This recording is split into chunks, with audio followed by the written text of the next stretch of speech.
Binaril, sinunog at iniwan sa isang liblib na lugar.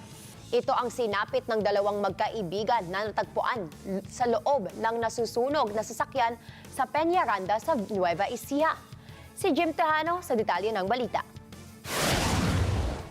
Akala ko nasusunog lang kaya pinatatanggal ko yung baterya para ako ano. Maandar pa yun. Maandar pa yung kotse o katibay. Sa unang tingin, karaniwang sunog na sasakyan lang ang inakala ng ilang magsasaka sa barangay Sinasahan, Peñaranda, Nueva Ecija nitong Lunes ng umaga. Pero, nang kanilang lapitan, isang nakakagimbal na eksena ang tumambad. Dalawang bangkay sa loob ng sasakyan ang kanilang nakita. Binaril pala to. Saan yung dito lang tama yung ano sa harapan? Tataka naman ako. Ay, sa likod. Agad namang ipinagbigay alam sa otoridad ang insidente.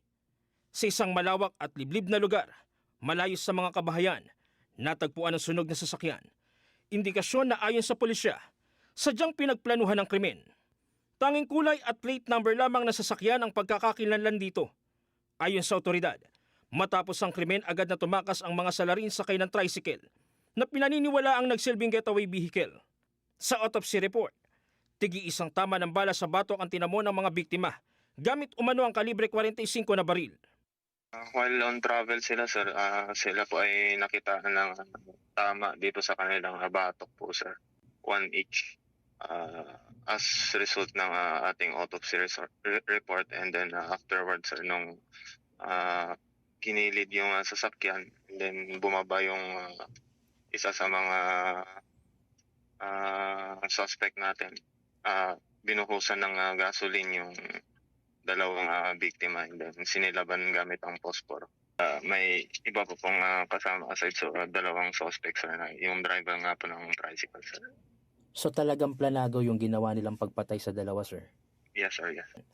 Based po sa report, sir, caliber 45 po sir ang ginamit.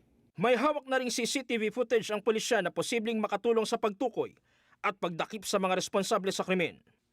Lunes ng umaga, nang magpaalam ang 33 anyos sa babaeng biktima sa kanyang kapatid na aalis at mayroong mahalagang lakad. Naihatid pa niya sa eskwela ang kanyang anak. Ayon sa pamilya, pinakiusapan lamang ng babae ang kanyang kaibigang 45 anyos na isang government employee mula sa Palayan City na samahan siya at magmaneho para sa isang mahalagang transaksyon. Transaksyon na may kaugnayan sa pagbebenta ng kanilang apartment na nagkakahalaga ng 18 milyong piso. Hindi lang anya ito ang unang beses na transaksyon, naudlot dahil umano sa naging problema ng buyer. Basta yung kapanahunan ng flood control. Kasi nadawit daw siya ng flood control, so na freeze yung account niya dahil sa flood control. Tsaka nasarado yung kuwari niya. Kaya hindi niya mabili-bili. Taka ako nung nakaraang araw nga, nag-decide na magkikita sila.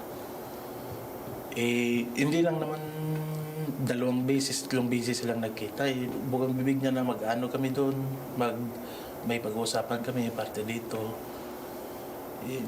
Yun nga yung last na parang narinig ko na baka bibili na. Bago ang krimen nakapagpadala pa ng larawan ang biktima sa kanyang kapatid, makikita sa selfie ang isang lalaki na nakasuot na jacket na itim at face mask at isang babae na tila sadyang tinakpan ang bibig na ngayon ay itinuturing na person of interest ng pulisya.